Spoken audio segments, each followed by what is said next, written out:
En Colossiens 2, 16-17, l'apôtre Paul déclare que personne donc ne vous juge au sujet du manger ou du boire, ou à propos d'une fête, d'un nouveau mois ou du sabbat. Tout cela n'était que l'ombre des choses à venir. Mais la réalité est en Christ. De même, Romains 14, 5 dit « L'un fait une différence entre les jours, un autre les estime tous égaux, que chacun ait dans son esprit une pleine conviction. » Ces passages montrent clairement que pour le chrétien, l'observation du sabbat est une question de liberté spirituelle, non un commandement de Dieu. La parole de Dieu nous enseigne de ne pas nous juger les uns les autres à ce sujet. Chaque chrétien doit agir en fonction de sa propre conviction.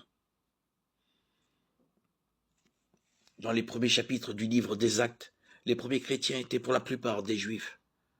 Quand les non-Juifs ont commencé à recevoir le don du salut en Jésus-Christ, les chrétiens d'origine juive se sont retrouvés confrontés à un dilemme. À quel élément de la loi de Moïse et de la tradition juive les chrétiens d'origine non juive devaient-ils obéir?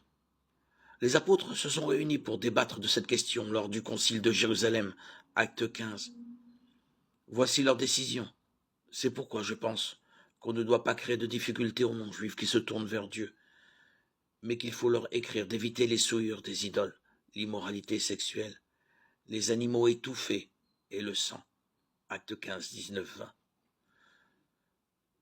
L'observation du sabbat ne fait pas partie des commandements que les apôtres ont jugé nécessaire d'imposer aux croyants d'origine non juive.